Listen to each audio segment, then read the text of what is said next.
नमस्कार, नासिक नेचर में आप सभी का स्वागत है। कृष्ण नायक, नासिक नेचर नासिक। सभी को ओम नमः शिवाय, हर हर महादेव। ओम नमो भगवते वासुदेवाय। श्री कृष्ण भगवान की जय। पुत्रदा एकादशी की सभी भक्तों को हार्दिक शुभकामनाएं। पुत्रदा एकादशी का व्रत संतान सुख प्राप्ति, उसकी खुशहाली और दीर्घायु के लिए रखने जाने वाला एक अत्यंत पवित्र व्रत है। हिंदू कैलेंडर के अनुसार साल में 2 बार पुत्रदा एकादशी आती है। पहली पौष मास के शुक्ल पक्ष और दूसरी श्रावण या सावन मास में शुक्ल पक्ष में ये एकादशी आती है। इस दिन भगवान विष्णु के बाल गोपाल रूप की विशेष पूजा अर्चना की जाती है। आइए अब हम जानते हैं पुत्रदा एकादशी के महत्व, पूजा विधि और पौराणिक व्रत कथा के बारे में। पुत्रदा एकादशी का महत्व, संतान सुख। इस व्रत के करने से योग्य और संस्कारी संतान की प्राप्ति होती है। दूसरा है पापों का नाश। मान्यता है कि इस व्रत के प्रभाव से मनुष्य के पिछले जन्मों को पाप कट जाते हैं। और तीसरा है वाजपेयी यज्ञ का फल। पौराणिक मान्यता के अनुसार इस व्रत की कथा सुनने मात्र से ही वाजपेयी यज्ञ के समान फल मनुष्य को प्राप्त होता है। आइए अब जानते हैं हम श्री भगवान नारायण की और बाल श्री कृष्ण भगवान की संक्षेप में पूजा विधि कैसे कहते हैं।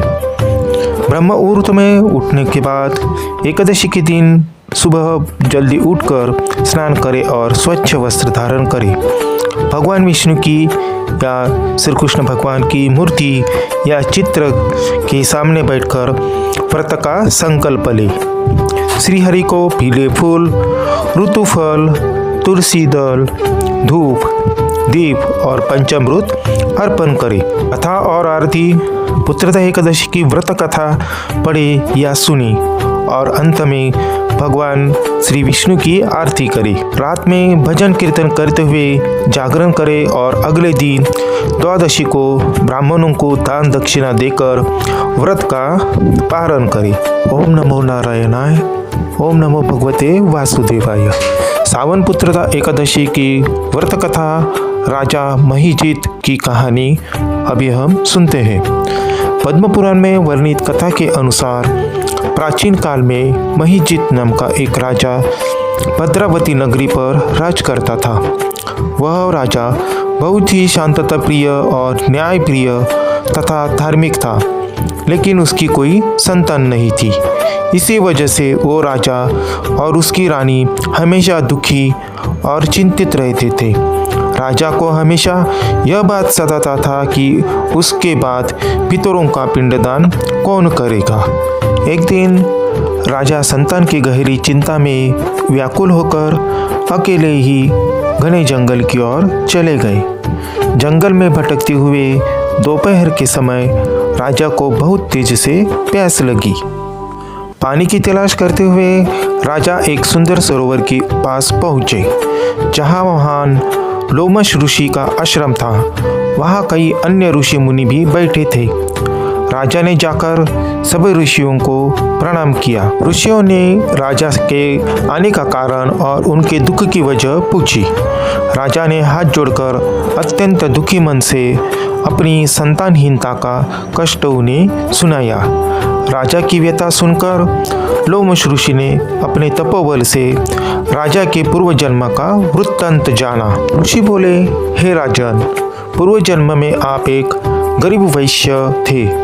एक बार ज्येष्ठ मास की शुक्ल पक्ष की दशमी तिथि को दोपहर के समय जब सूर्य बहुत तपता था, आप प्यास से व्याकुल होकर एक बावली तक पहुँचे। उसी समय वहाँ एक गाय भी अपने बछड़े के साथ प्यास बुझाने आई थी, लेकिन आपने उस प्यासी गाय को वहाँ से भगा दिया और स्वयं पानी पी लिया। गाय को प्यासा भगाने के इसी पाप कर्म का कारण आप इस जन्म में पुत्रहीन है। हालांकि आपने अन्य पुण्यों के कारण आपको यह निष्कंटक राज्य मिला है। यह सुनकर राजा के मंत्री और प्रजा बहुत चिंतित हुए और उन्होंने ऋषियों से इस पाप से मुक्ति का उपाय पूछा। तब लोमेश ऋषि ने कहा, श्रावण मास में शुक्ल पक्ष में आने वाली एकादशी को पुत्रदा एकादशी कहा जाता है। यह मनोवांछित फल देने वाली है। यदि आप सभी मिलकर राजा के लिए इस एकादशी का विधि पूर्वक व्रत रखें और रात्रि जागरण करें तो यह राजा पाप नष्ट हो जाएगा।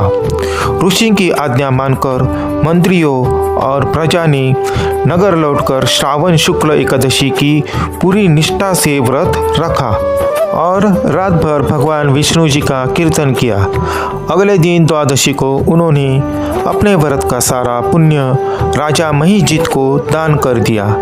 इस व्रत के परिणाम स्वरूप इस निर्मल पुण्य प्रभाव से राजा के सारे पाप नष्ट हो गए।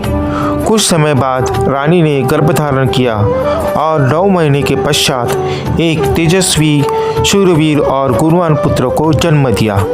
तभी से संतान सुख की कामना के लिए इस व्रत को करने की परंपरा चली आ रही है। ओम नमो भगवते वासुदेवाय, ओम नमो नारायणाय। श्री कृष्ण भगवान की जय। सावन पुत्रदा एकादशी की व्रत कथा और पूजा विधि के बारे में जानकारी अच्छी लगी तो नासिक नेचर चैनल को लाइक, सब्सक्राइब और शेयर जरूर कीजिएगा। श्री कृष्ण भगवान की जय। ओम नमो भगवते वासुदेवाय, ओम नमो नारायणाय।